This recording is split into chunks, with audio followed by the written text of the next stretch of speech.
In this section, we're going to look at the graphs of polar equations. So just like in the rectangular plane, we can make a table of values. So when we're working in rectangular coordinates, we make an XY table. When we work in polar, we're going to make a table that looks at theta and R. So if I want to graph the polar equation, and we're going to work in radians here. So if I want to graph R equals 4 cosine theta, I'm going to pick values that are easy to work with, given the unit circle values that I know. Okay, so I'm going to make a table of thetas, and I'm going to see what I get for R when I do that. So I'm going to start with 0, pi 6, pi thirds, pi halves, 2 pi thirds. What would come next? 5 pi 6, pi. And then we really need to keep going all the way around to see what this graph is going to look like. We really want to go all the way from 0 to 2 pi. Now, the reason I'm counting by 6 then by thirds is because that's how this particular graph that I have is marked. You could count by twelfths. You could include pi fourths. You could make any sort of way that you want to mark this. But that's just the way this polar plane that I have is drawn. So that's the way I'm dividing this up. So I'm going to go ahead and fill in the rest of this table. You can go ahead and pause your video and do the same. All right, here's what I get. And this is just going all the way around. We're basically looking at every one of those notches around the circle that we've been given, the rings. Okay, so we want 4 times the cosine of theta. So the cosine of 0 is 1. 4 times 1 is 4. The cosine of pi 6 is square root of 3 over 2. When I multiply that by 4, I'm going to get 2 times the square root of 3. The cosine of pi thirds is 1/2. When I multiply that by 4, I'm going to get 2. And the cosine of pi halves is 0, so that's going to give me 0. We're going to go ahead and keep plugging in those values to fill in the rest of the table. Pause your video now and try that yourself so you can make sure you're working with these values correctly on your own. Fill it out the rest of the way to 2 pi. I'll come back with the dots filled in here in just a moment. All right, these are the values I get. You can sort of see a pattern that emerges, which makes sense since we're working our way around the unit circle. We know there's lots of patterns that happen there. And so now we're going to go ahead and plot each of these polar coordinates on the polar plane. Now, it is helpful to use the fact that 2 root 3 is approximately 3.5. When you put that in your calculator, that's going to help us locate that a little bit better. So when theta is 0, R is 4. So that's going to be right here. That's 0 rotation on the radius of 4. When theta is pi 6, R is about 3.5. So that's going to be about here. When it's pi thirds, R is 2. When it is pi halves, we're back to 0. When we are at 2 pi thirds, R is -2. So remember, positive R would put me right here at 2 pi thirds, but since it's negative, it has to bounce back to the other side of the graph. 5 pi 6 would be at about -3.5. That's where the positive goes. The negative has to be on the opposite side here. And then when we do pi, we get -4. +4 would be over here. So -4 takes me back to that spot there. If you keep going, you're going to find that every single one of these is going to bounce back to a point that we already know.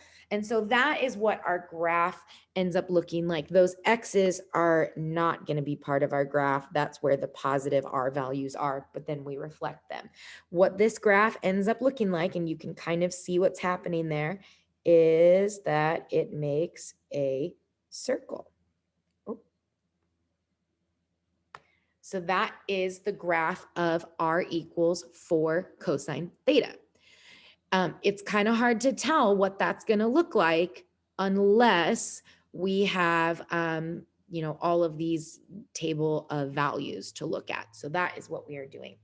Now, let's go ahead and look at another one. I would like for you to go ahead and try this yourself, make your own table, plug in those values, and see what you end up with when you plot them. Pause your video now, please. All right, on this one's the values do not come out very nicely, but you can see that we can approximate these using decimals a little bit better. So if we go ahead and plot those points, we have 0, 0, that's the pole, pi 6.1, so that's going to be really, really close right there. Pi thirds 1/2, pi halves 1, 2 pi thirds 1.5, 5 pi 6 1.9, pi 2. Then we have 7 pi 6 1.9, 4 pi thirds 1.5, 3 pi halves is 1, 5 pi thirds is 1/2, and then 11 pi 6 is back to here, and then we're back to 0. So this shape, let me make this a little bigger so you can kind of see what I'm drawing. It has this little dimple in the side. So it looks like this, and then it dimples back in there. The shape looks like that, kind of. That's a horrible drawing, but that's the idea of what we're looking at there. And so that is what that looks like. That graph is called a cardioid because it kind of looks like a heart. It's hard to tell on our graph, but that's what that looks like. Now, it's really hard to know what these graphs are going to look like. You can memorize a bunch of rules, but it's not going to come up very often where you need to be able to know these by name. There are a few, however, that are worth being able to recognize. Okay. Polar functions make very interesting graphs. Now, this right here, like I said, is called a cardioid. There's other types of graphs that look kind of like an infinity symbol. That's called a lemniscate, or maybe it has several petals like this. That's called a rose curve. We might see ones that not only have that little dimple like we just saw, but they actually have an interior loop. They go like this. You can make graphs that make spirals, all sorts of different things because of the circular nature of these. So I'll give you a graphic organizer with some of the common types, but you don't need to be able to recognize them. In calculus, you'll never be asked to graph these by hand, but some of the graphs, it's very useful to be able to recognize. Now, we made some of these predictions just based on what we saw before. So when you have a graph, you should recognize circles and lines, okay? R equals C, where C is any constant, that is going to be the graph of a circle, because what does that mean? R stands for the radius. The radius always equal to, say, 5 means you're going to have a center at the pole and the radius will always be 5. That's going to make a circle.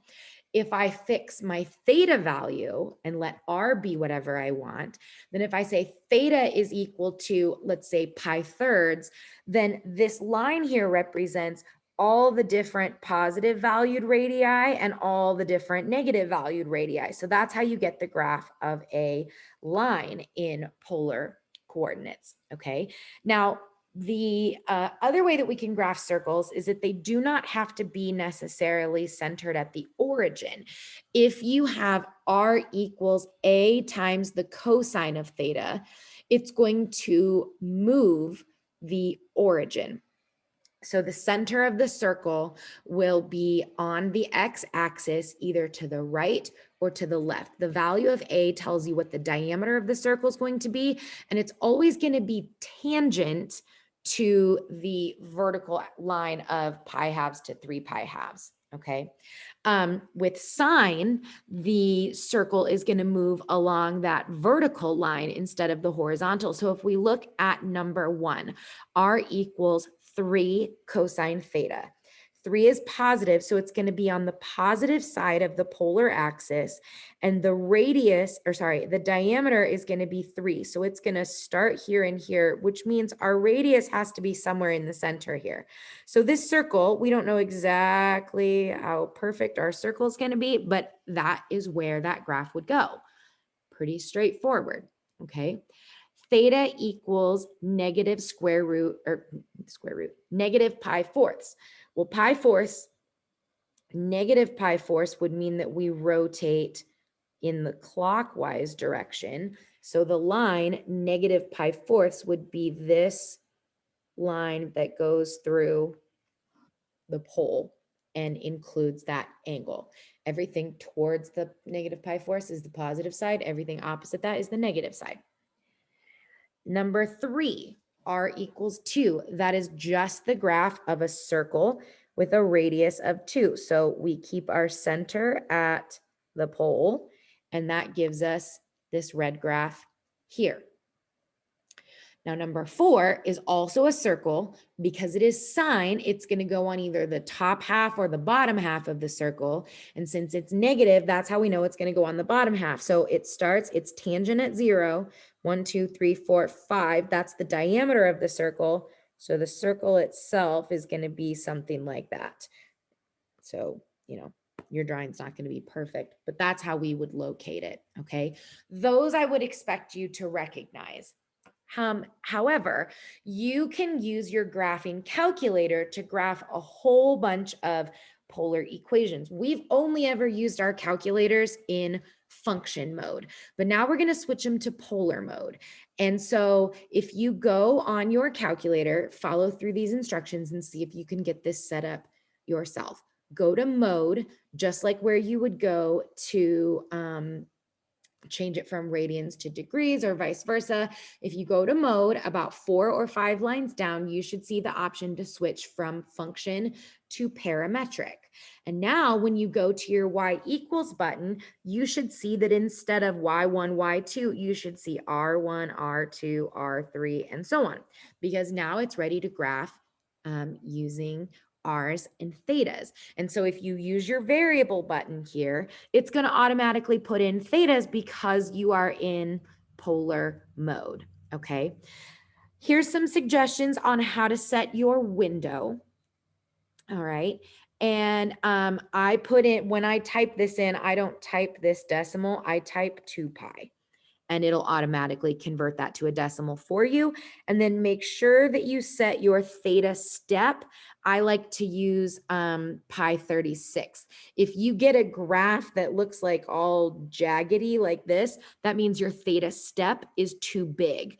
And so that's why pi over 36 tends to work pretty well. So try setting that up the way that I have there, and then come on to the next page and try graphing each of these in your graphing calculator and sketch the image that you see. These are just sketches. They don't have to be perfect, but I'm going to pause the video and let you kind of play with the calculator for a minute. When you're done with looking at these 4 graphs, come back and we will discuss. All right, I know these are kind of hard to draw free-handed, which is why we like to use our calculators for these as much as possible. You can do these on Desmos as well. You can graph polar equations. But so we have these weird looking graphs. This first one is has that interior loop. And then number 7 is similar, but you don't have the loop on the inside and it's sideways. Number 6 and number 8 are both what we call rose curves for obvious reasons. Each of those little loops is called a petal. So that just gives you some of the different kinds of things that we can graph with polar. And this is where polar gives us an advantage over rectangular, because these are not shapes that would be very easy to graph in rectangular coordinates, and they're typically going to describe scenarios that are cyclic, things that rotate in and out and repeat over and over and over again in a cycle, that type of behavior. So that's just kind of an introduction to some graphs. Like I said, we're not going to be super precise with these, but you will have a worksheet to do some practice, and that's it for today.